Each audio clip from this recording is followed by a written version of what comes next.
Today, in this session, we are going to discuss on the topic rites and ritual in relation to that rites de passage. Scholars have underscored the study of religion in action as essential to understanding of its significance. W. Robertson Smith called mythology as the dogma or sacred lore of antique religions.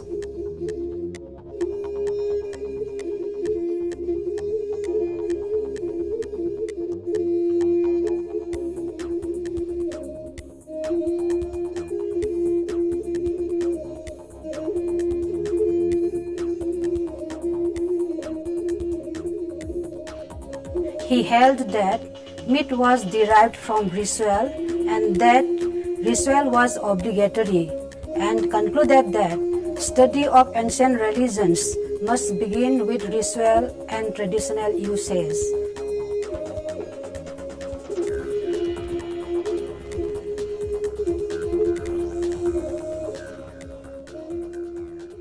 The viewpoint of modern expressions is embodied in the statement that whatever is important in social life will receive ritual attention. By ritual expressions, these folkways or values become sanctified and are made to appear important and inviolable.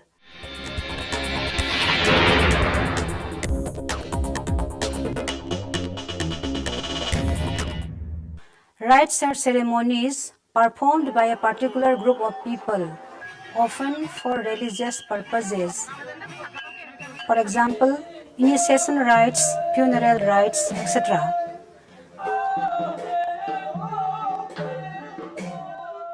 Ritual is a series of actions that are always performed in the same way, especially as part of a religious ceremony.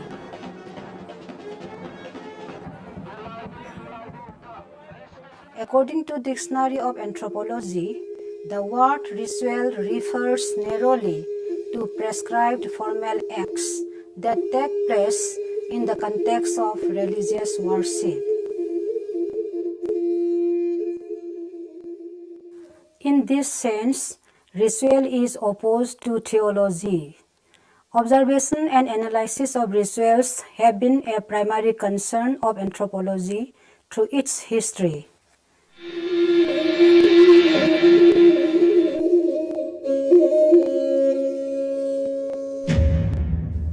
For knowing this rites de passage, we have to know something about the classification of group ritual. So most group rituals may be divided into two classes. The first one is those rituals associated with non-periodic, that is critical events or changes occurring in the life cycle of a single individual or a few individuals, which has commonly been called crisis rites. The second one is those rituals associated with fixed cyclic events of direct importance to all the members of the society, called rites of intensification, because they are held to maintain social equilibrium by reinforcing the habitual relation of members of the group. However, this term has not been generally accepted, so a new term, cyclic group rites, has been given.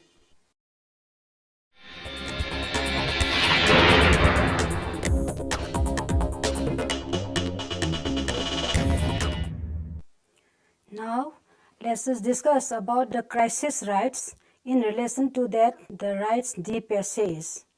Crisis rites are ceremonies connected with the important, critical, but normally expectable events in the life cycle of the individual, the so-called biological crisis of life: birth, sexual maturity, reproduction, and death. Rituals performed on these occasions have been called rites of passage or rites de passage because they involve transition from one social status to another. The significance to the individuals of rituals associated with the biological crisis of life was first hypothesized by Arnold van Gennep, who coined the expression rites of passage or rites de passage. Van Gennep saw these rites as means by which individuals are eased through difficulties of transition from one social role to another. He contended that all these ceremonials are divided into three consecutive elements called in French separation, merge, and aggregation. This is translated as separation, adjustment or transition, and reintegration.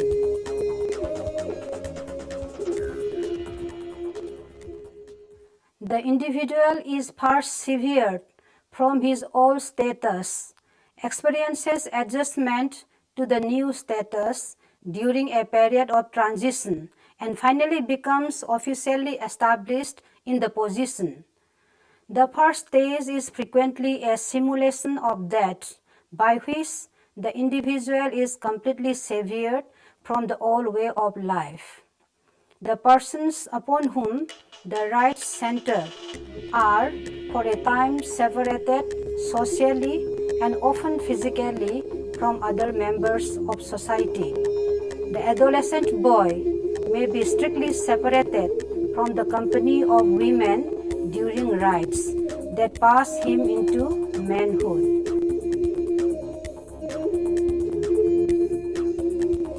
For bride-to-be, social relationships of girlhood abruptly severed by the custom of mock capture, whereby the girl is forcibly taken from her home by the kin of the groom, while her own relatives offer token resistance.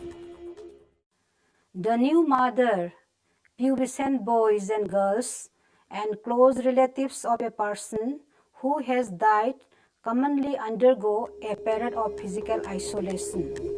The period of adjustment or transition may be brief or months long.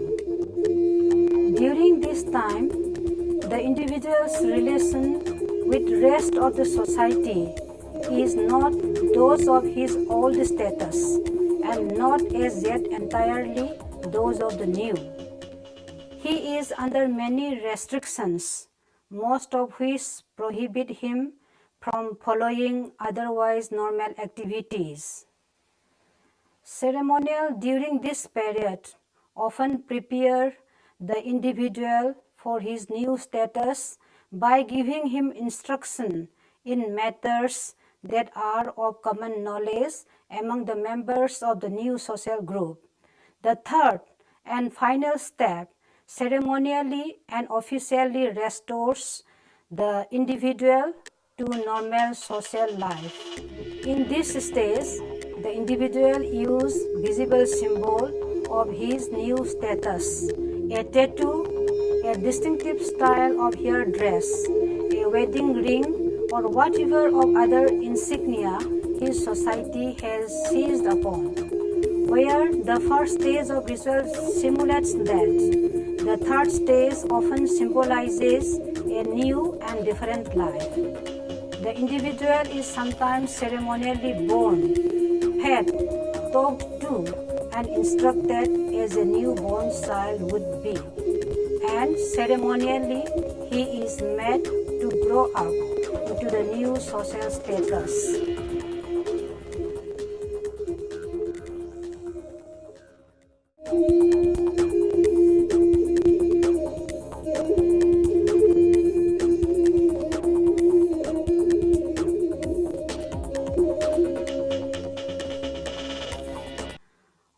now discuss the kind of ceremonial attention given to the critical events of the normal life cycle of every individual.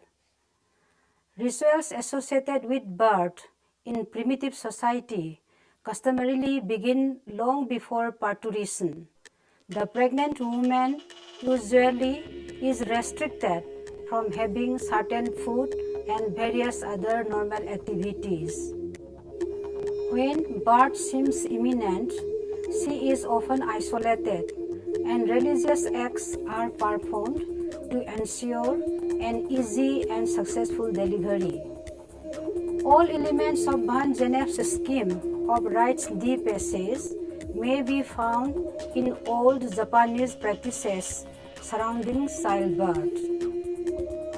The pregnant woman must abstain from various foods. At the time of confinement, she is isolated from all for 30 days after giving birth, except with the woman who attends her. When the full period has passed, she resumes normal relationship with other members of the community.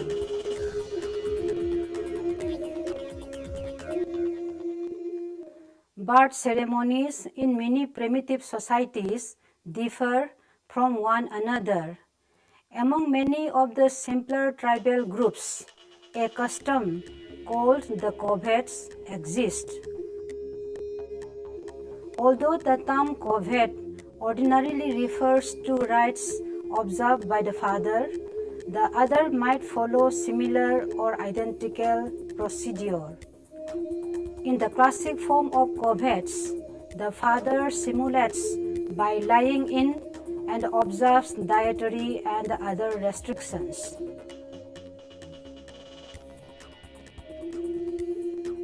In primitive society, sexual maturity approximately marks the transition to adult status.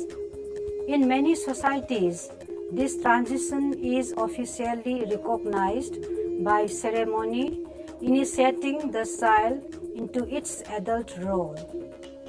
Rites for boys often do not coincide with puberty. Ritual for girls tends more commonly to be held at the time of first menstruation.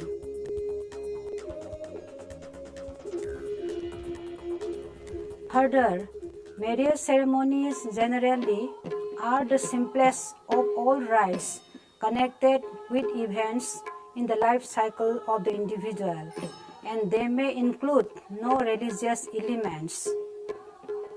An exchange of gifts between the two families involved in a common feature.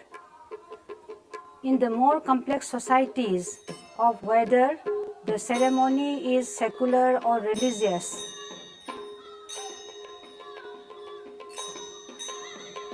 distinctive clothing, hair dress, or other symbols indicative of marriage are used.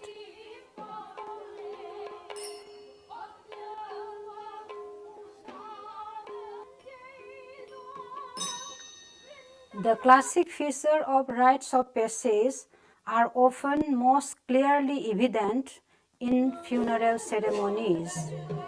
The bereaved refrain from many normal acts. They perform various rites of mourning for prescribed periods, and finally, the funeral and their personal grief are formally ended. Afterwards, they are usually brought back to normal social relationships.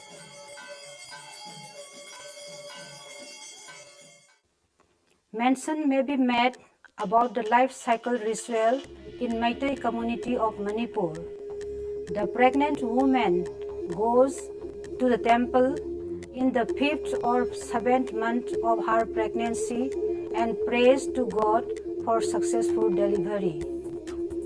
On the 6th day of the childbirth, a ritual ceremony of Shashti Puja for the newly born child is conducted with a local Brahmin by the parents.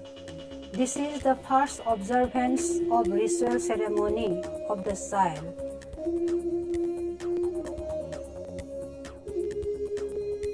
The ritual ceremony called Nahutpa or ear boring at the age of 3 or 5 is also performed. The transition of sexual maturity is recognized when a ritual ceremony, namely liming loga, is conducted on the boy or the girl. Unless such ritual ceremony is observed, the boy or the girl cannot enter into wedlock. In the case of boy, a ritual ceremony called Lugun Thangba may also be performed. The performance of marriage between a boy and a girl is done with the observance of religious ritual at the residence of the bride, followed by a feast given by the parents.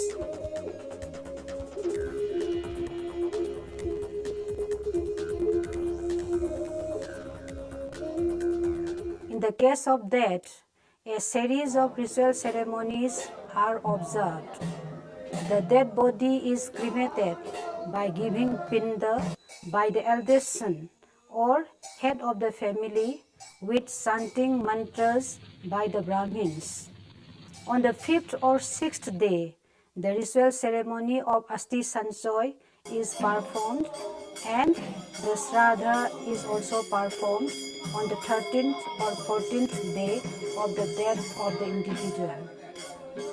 The observance of that anniversary, known as Phiroi, is the last ritual ceremony of an individual, and on this day a feast is offered to the invitees so that the deceased soul may rest peacefully in the heavenly abode.